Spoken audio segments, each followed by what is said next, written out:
이 방법은 사실 제가 생각해도 너무 기발하다라고 생각이 드는데 우선 두 가지로 나눠볼 수가 있어요.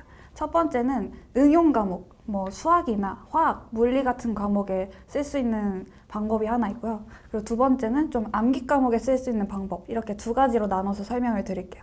딴 생각을 바로 멈추는 방법을 저는 알아냈어요. 그래서 여러 가지 방법을 다 써봤는데 제가 그런 잡생각을 바로 멈출 수 있는 방법이 포스트잇을 항상 옆에다가 두고 공부를 했어요. 그래서 그 포스트잇에 저는 이름을 붙였는데 나중이라고 붙였거든요.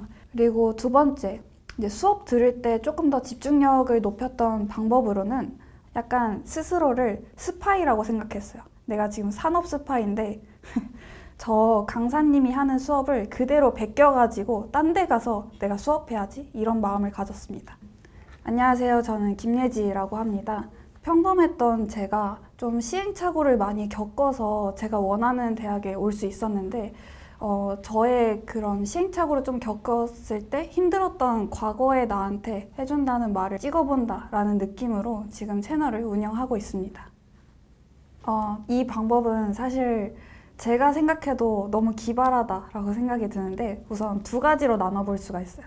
첫 번째는 응용 과목, 수학이나 화학, 물리 같은 과목에 쓸 수 있는 방법이 하나 있고요. 그리고 두 번째는 좀 암기 과목에 쓸 수 있는 방법, 이렇게 두 가지로 나눠서 설명을 드릴게요.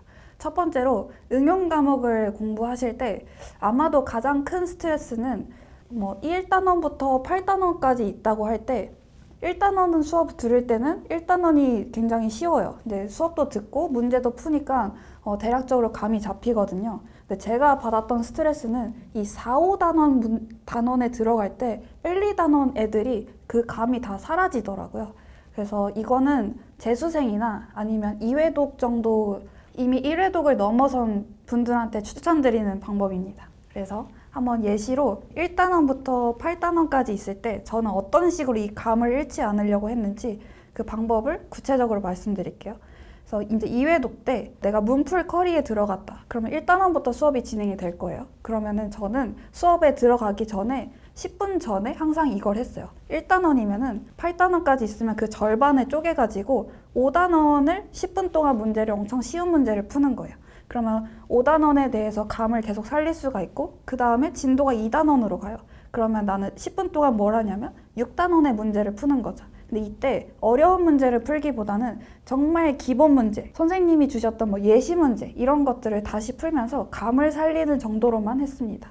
그렇게 해서 진도가 쭉쭉쭉쭉 가다 보면은 이제 4단원에 다 됐어요. 그럼 8단원 끝나고 5단원으로 넘어가죠. 그러면 다시 1단원으로 들어가는 거예요. 그렇게 하면서 남들은 1회독을 할 때 나는 이거를 2회독을 할 수가 있는 거죠. 그래서 이런 식으로 절반을 쪼개가지고 수업 들어가기 10분 전에만 좀 일찍 가서 쉬운 문제들을 푸는 걸 추천드려요. 그 다음에 두 번째, 암기 과목인데요. 저도 암기를 정말 못하는 학생이에요. 그래서 친구들 이름을 잘 못 외울 때도 있고, 그리고 항상 어렸을 때 생각을 해보면 영어 학원에서 마지막까지 남았던 학생이 저였어요. 단어 시험을 제시, 제재시, 제재제시 막 이런 식으로 계속 통과를 못해서 오랫동안 남았던 학생 중에 한 명이거든요. 그래서 저는 암기할 때 단순 암기는 할 수 있거든요. 10분 안에 빨리 외워라 이건 할 수 있는데 이 장기 기억으로 바꾸는 게 잘 안 되고, 그 다음에 가장 큰 스트레스는 분명 오늘 외웠어요. 근데 일주일 후에 보면은 완전 또 새로운 내용인 거예요. 그래서 암기할 때 그 휘발되는 게 정말 큰 스트레스더라고요. 그래서 휘발되지 않게 저는 그 기억들이 잘 붙어 있는지 불시 점검을 계속 했습니다. 그래서 제가 썼던 방법은 집에 갈 때 일부러 버스 정류장을 좀 빨리 내렸어요. 그래서 30분 정도는 집에 걸어갔거든요.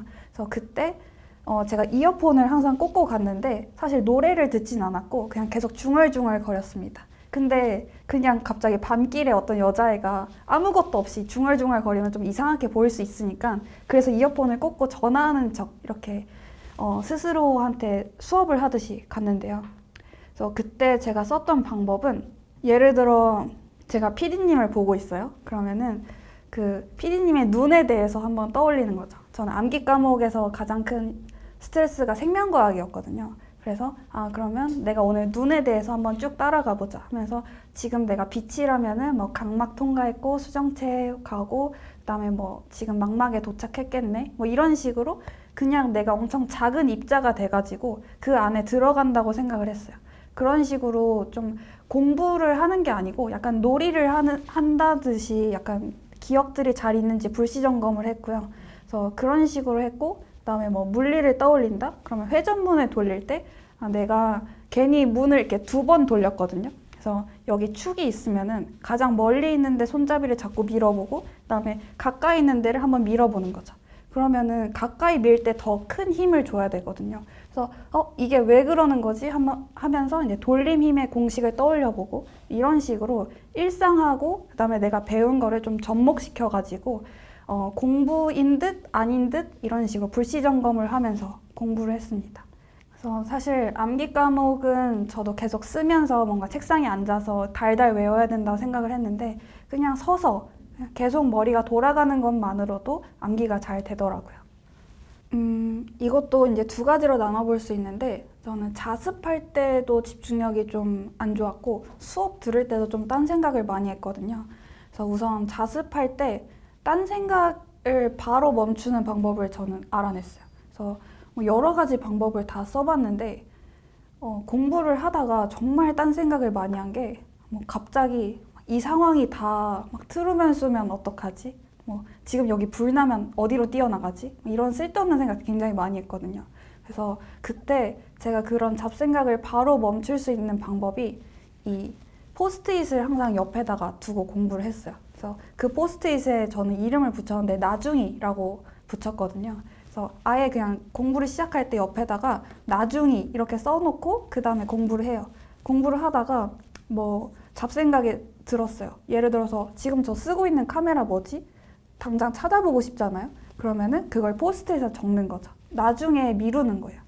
그렇게 공부를 하다가 또 막 오늘 저녁 뭐 먹지? 이런 생각 들면은 옆에다가 저녁 뭐 먹을지 찾아보기. 이런 식으로 지금 잡생각이 드는 거를 약간 억누르기보다는 공부 다 하고 그 다음에 이거 하자. 이런 식으로 스스로를 좀 달래면서 공부를 했습니다.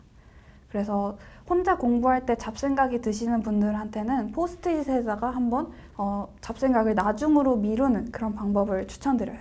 그리고 2번째, 이제 수업 들을 때 조금 더 집중력을 높였던 방법으로는 저는 스스로 좀 상상을 했습니다. 그래서 그냥 저 선생님이 하는 말씀 내가 오늘 다 이해할 거야. 뭐 아니면은 다 외워가지고 시험을 잘 볼 거야. 뭐 이런 식으로 생각을 하기보다는 약간 스스로를 스파이라고 생각했어요. 내가 지금 산업 스파인데 저 강사님이 하는 수업을 그대로 베껴가지고 딴 데 가서 내가 수업해야지 이런 마음을 가졌습니다. 그때도 이제 포스트잇 옆에다 두고 수업을 들었는데요.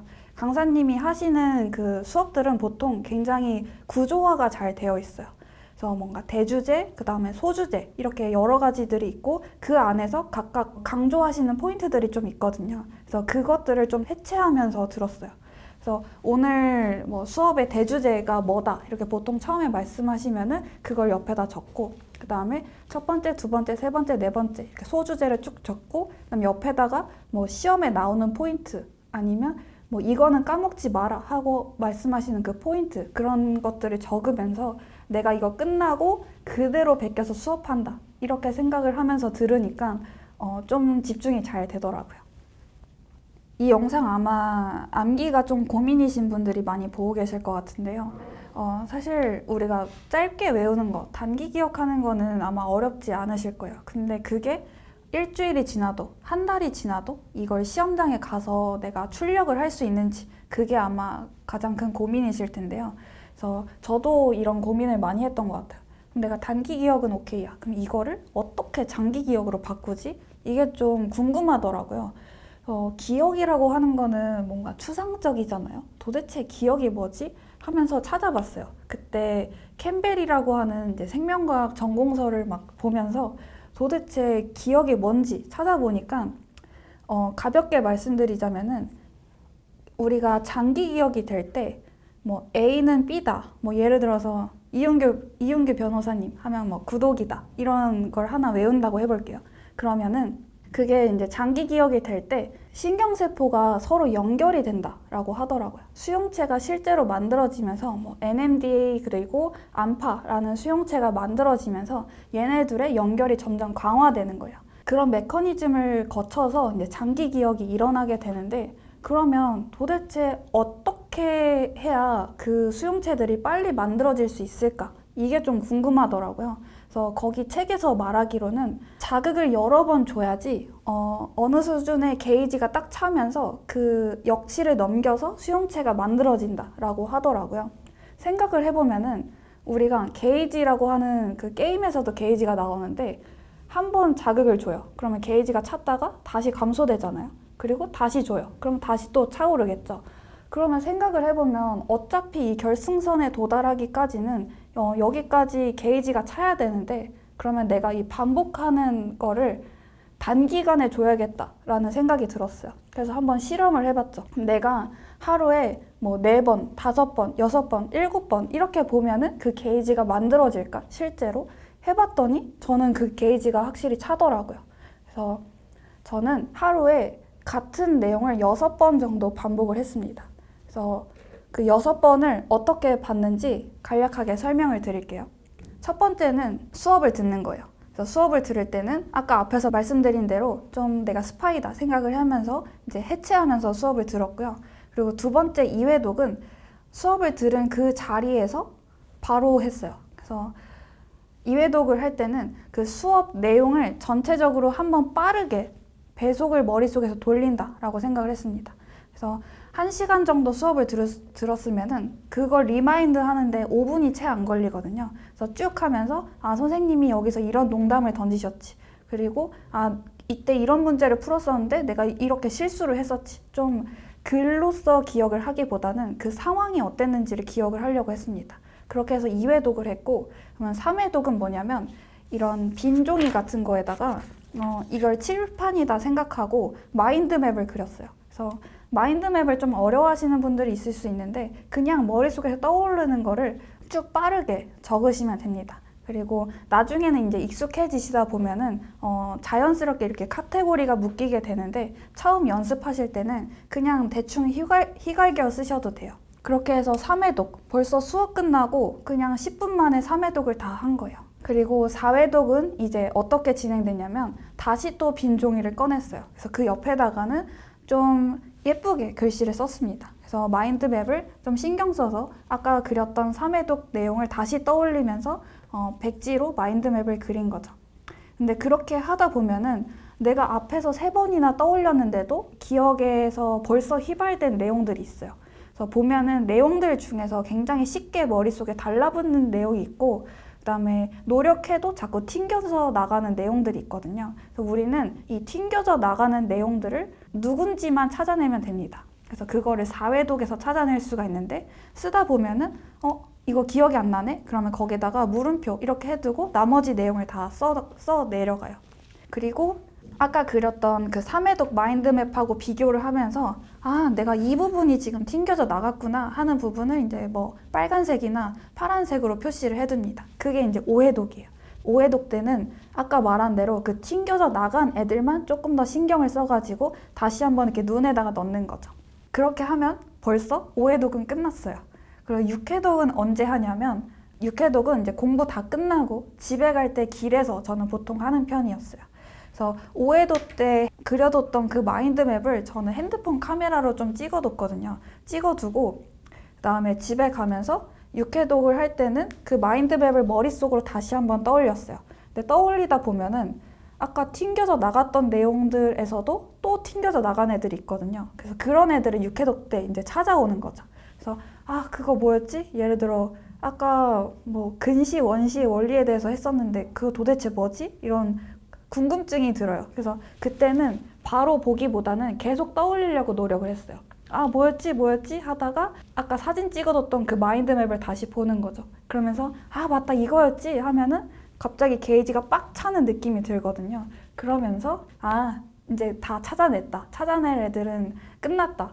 이렇게 되고 그러면 하루에 벌써 6회독을 다 끝낸 거예요. 근데 저는 조금 암기력이 안 좋기 때문에 7번 정도를 봤는데 그 7번째 때는 같은 날에 본 건 아니고 주말에 몰아서 내가 그 주에 공부했던 것들을 몰아서 7번째 때 봤습니다. 그래서 보통 일요일 오후에 시간을 따로 비워놓고 그 주에 공부했던 것들을 한번 누적 복습을 했는데요.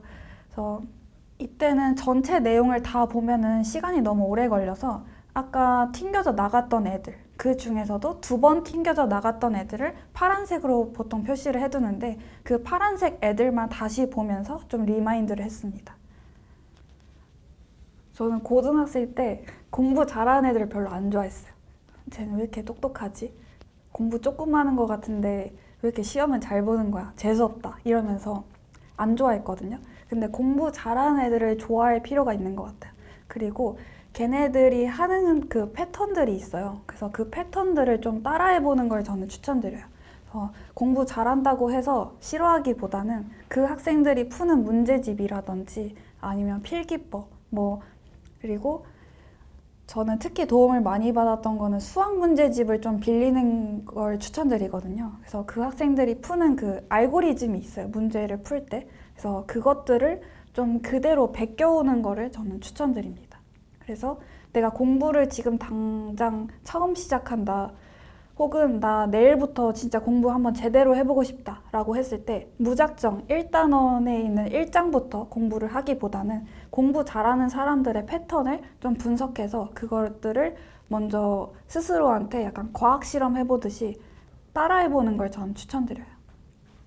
우선 저도 화학이 완전 노베이스고 돌이켜보면 화학하고 물리에서 완전 노베이스였는데 그 시험이 이제 대학과정, 하원, 하투, 그다음에 물원, 물투 그 이상 넘어가는 범위였었거든요.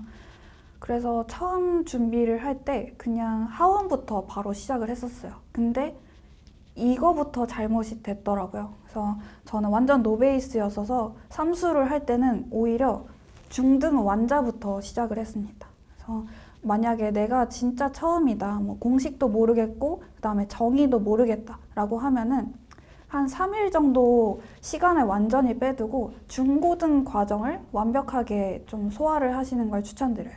그래서 이때는 어려운 수능 문제를 풀라는 건 아니고요. 가장 추천드리는 문제집은 완자인데 완자에 있는 가장 쉬운 문제들을 좀 여러 번 반복해서 푸시는 걸 추천드립니다.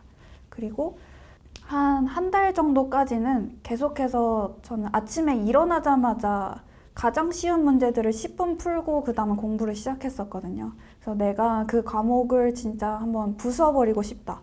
이런 내 벽을 부수고 싶다 라고 하면은 아침에 일어나자마자 엄청 졸린 상황에서 굉장히 쉬운 문제들을 계속 10분씩 푸는 걸 추천드려요.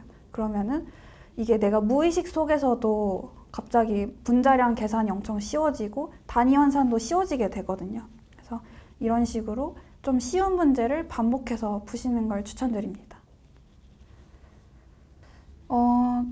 저는 약대에 들어갈 때 그 수능은 없었고 이제 피트라고 하는 그 편입 시험이 있었거든요. 근데 거기에 보면은 문과생인데 그 시험을 준비해서 한 2, 3년 만에 가시는 분도 꽤 많이 봤고 제가 실제로 가외를 했을 때도 보통 대부분 학생들이 문과였던 것 같아요. 그래서 주기율표도 잘 몰랐던 분도 한 2년 정도 투자를 하면은 약대에 충분히 합격하실 수 있더라고요. 물론 지금은 전형이 좀 달라지긴 했지만 그래서 노베이스여도 제가 봤을 때 1년까지는 좀 힘들지만 한 2년 정도 내가 진짜 난 미쳤다, 공부에 미쳤다 이렇게 마음을 가지시면은 충분히 가능하다고 생각합니다. 너무 그런 사례들을 매년 봐왔어서